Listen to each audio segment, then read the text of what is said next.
Olá, minhas colegas professoras. Que bom ter você de novo aqui na aula 4. Como a maioria aqui é professoras, né, mulher, eu falo professoras, mas com certeza tem professores também nesse curso e seja muito bem-vindo, professor. Que bom ter você aqui. A nossa aula 4 tem o seguinte tema: devo repetir o mesmo assunto abordado no início da aula diversas vezes e por várias semanas? Professor, a resposta é sim. Por quê? Professor, pedagogo, alfabetizador é semelhante a mães e a avós e a tias. Porque a gente costuma repetir várias vezes a mesma coisa para os nossos filhos, para os nossos netos, os nossos sobrinhos, não é? Você fala com a criança: não faz isso, fulano. Mas quando é amanhã, ele faz novamente, né? Ou você pede: faz isso. Aí quando é amanhã, você tem que repetir de novo, ou no mesmo dia. Então, professor, pedagogo, é a mesma coisa, gente. Você precisa repetir no mesmo dia e às vezes por várias semanas o mesmo assunto, tá? Imagina você que na sua turma tenha 25 alunos. Você acha mesmo que o conteúdo que você passou hoje, no início da aula, todos eles compreenderam? Você imagina mesmo que todos compreenderam o que você falou e não ficou nenhuma dúvida? Talvez você tenha perguntado: quem tem dúvida, gente? Quem tem dúvida, levanta a mão e faça uma pergunta. Eles ficaram caladinhos, né? Porque criança muitas das vezes fala muito, só que a hora que a gente faz um questionamento, às vezes eles ficam quietos. Aí talvez a gente tende a pensar que eles entenderam o que nós explicamos, mas não, eles não entenderam, nem todos. Dentre esses 25, imagine que ficou vários que não entenderam, embora eles não falaram. Aí, quando você passa a atividade impressa ou atividade no quadro, aí 5 ou 6, 5. Então, você percebe que 10 ou 15 começa a pedir auxílio novamente para você, uma coisa que você já explicou. Aí você percebe que eles realmente não entenderam. É bom aqueles alunos que chegam no professor e pede ajuda, né? Novamente. Tem uns que são mais tímidos, mais quietinhos, eles não têm coragem de levantar a mão para fazer uma pergunta, mas ele vai até a sua mesa, ele chama você até a mesa dele, né? Mas o pior mesmo é aquela criança que fica quietinha na dela, não fala nada, aí você pensa que ela está compreendendo, ela não está compreendendo nada. Por isso, professor, pedagogo iniciante, que você tem que ser aquele profissional que precisa ter disponibilidade de ir de mesa em mesa, tá? De olhar o caderno do seu aluno, de estar próximo ao aluno, tá? O pedagogo não pode ser aquele professor que fica só lá na frente, não. Só lá na lousa, lá na frente, falando, não. Quem se formou para pedagogia e quer assumir esse cargo precisa estar ali, ó, próximo à mesa do aluno. Se você não quer ficar andando na sala de aula, chama o aluno na sua mesa, de preferência um por um, tá? Não chama todo mundo na sua mesa, não. Estabelece essa regra. Estabelece essa regra. Vem um em um na sua mesa, ou você vai na mesa deles. Eu preferia ir à mesa deles para não causar tumulto, né? Mas nós precisamos ser assim, ir à mesa das crianças, olhar letra por letra, atividade por atividade. Por isso que eu sempre falo, eu não sei por que ainda existem, né, salas de aula nos anos iniciais super lotadas. Não deveria ser assim, porque o professor não dá conta. Trabalhar com alfabetização não é a mesma coisa de trabalhar com geografia. Eu sou formada em geografia. E trabalhar com geografia com os alunos maiores é bem diferente. Com o ensino médio, por exemplo, né? Você consegue ficar ali na frente, na lousa, explicar a atividade e depois ir de mesa em mesa, ou eles vêm até a sua mesa para você dar uma verificada nas atividades. Mas a criança não. Com criança, eles precisam de um atendimento mais aproximado. Então, veja bem, professores, precisamos sim repetir durante aquele dia de aula, talvez por semanas e até bimestres, aquele assunto que você percebe que os seus alunos não entenderam, né? Então, você precisa ter várias estratégias, tá bom?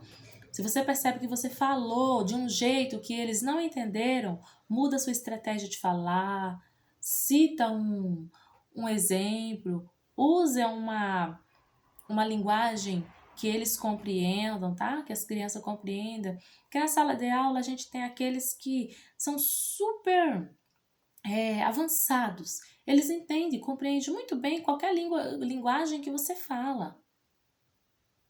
Eles entendem muito bem qualquer assunto que você aborda na sala de aula.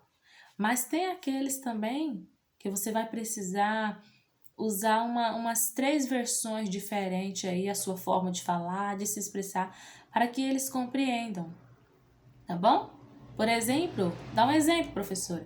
Por exemplo, uma palavra de sílaba, que tem 2 sílabas.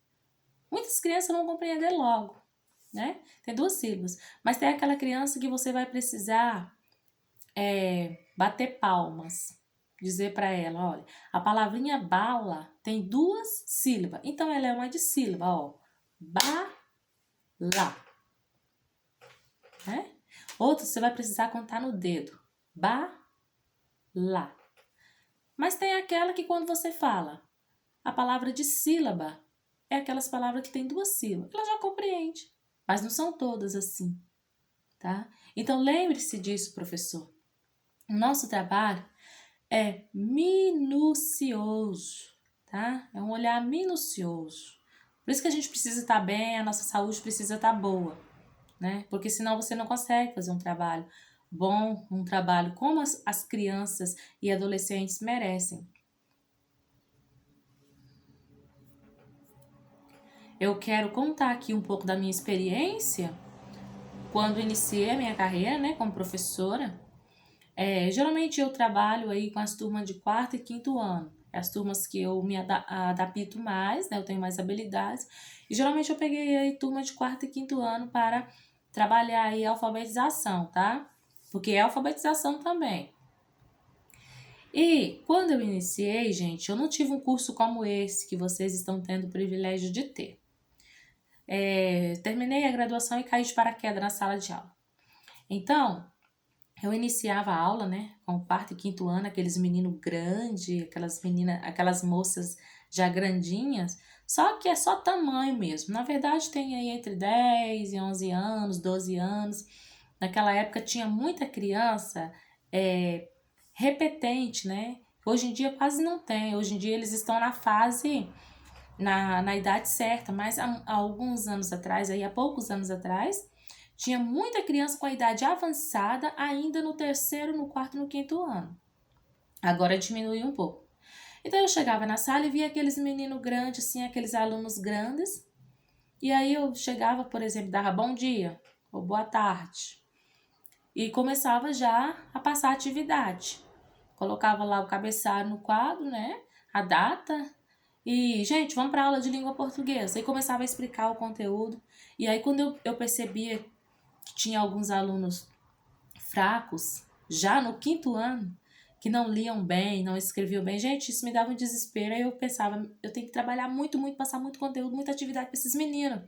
Nossa, era uma atividade atrás da outra. Meu braço aqui, ó, ficava até doendo de tanta atividade no quadro. Só que aí, gente, eu só me frustrava com isso, sabe? Aquilo que eles não aprenderam dentro de 4 anos, de 5 anos, eles vão aprender dentro de 8 meses ou 10 meses. Não vão. Mas ninguém me falou isso, né?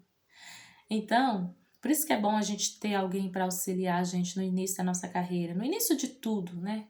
No início de tudo. Imagina aí as professoras que foram mães pela primeira vez. o quanto que você precisou de alguém para auxiliar você nos cuidados com o seu bebê, né? Então, gente, só foi frustração. Eu não fazia dinâmica, eu achava que eu tinha que passar muito conteúdo porque aqueles alunos estavam muito atrasados. Então, o que acontece? Eu só trabalhava.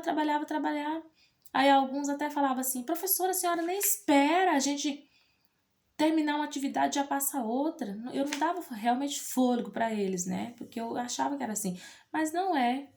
Depois, com o decorrer do tempo, eu fui vendo que não é assim, né?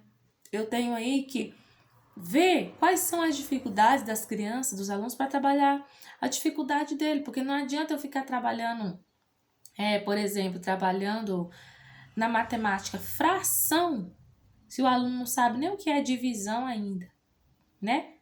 Não adianta eu trabalhar simplificação de divisão se tem aluno lá que não sabe quanto que é 2 vezes 5. Ele não sabe que 2 vezes 5 é você ter 5 mais 5. Não sabe, entendeu? Então, o que acontece? Nas aulas de reforço que nós temos, tem que trabalhar isso com essas crianças, né? Tem aquele aluno que vai estar avançado. Aquele lá, ele com certeza já vai passar para a série seguinte, no caso se é um quinto ano, vai para o sexto ano, já bom, já no nível certo. Mas aquele que ainda está no quinto ano e a gente está querendo passar conteúdo realmente do quinto ano para ele, mas ele não sabe nem o conteúdo do segundo, entendeu? É fácil? Não. Por isso que eu acredito que deve ter aula de reforço, né? Muitos pais hoje em dia colocam seus filhos com uma professora particular no reforço exatamente por esse motivo, porque as salas de aula são muito lotadas, professores não dão conta de trabalhar diversas atividades e aí precisa de um reforço para essas crianças. Porque não vem me dizer que uma criança no quinto ano, que não lê bem, não escreve bem, se você pedir para ela escrever a palavra telefone, ela não consegue, né? E aí não vem me dizer que essa criança ela consegue acompanhar as atividades de quinto ano que não consegue, não. Então ela precisa realmente de um olhar específico, né? De atividades diferenciadas, atividades no nível delas, tá bom? Então é isso, gente. Não adianta a gente ficar bravo, ficar nervoso, ficar irritado com aquelas crianças que têm dificuldade. Não adianta, porque na maioria das vezes, elas não têm culpa, né? Culpa é da família, muitas vezes é até da escola mesmo. E aí, nós como professores, muitas das vezes, que é o que aconteceu comigo, eu ficava muito nervosa, muito brava, muito aborrecida com aquelas crianças no quarto ano, no quinto ano, que não sabiam nada.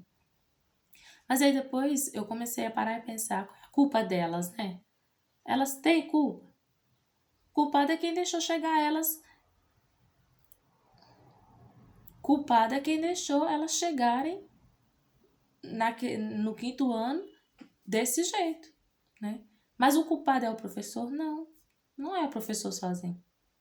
O professor, ele tá ali para auxiliar, mas ele sozinho não faz milagre. Precisa da família, precisa da escola chegar junto. Igual eu estou dizendo, precisa de reforço e de sala menos lotada, né, gente? Porque sala de aula lotada na alfabetização, o professor sofre. É quase que impossível você alfabetizar 25, 30 alunos, 35 alunos de todos os níveis, né, dentro de um período de um ano letivo. Eu te vejo na próxima aula. Até!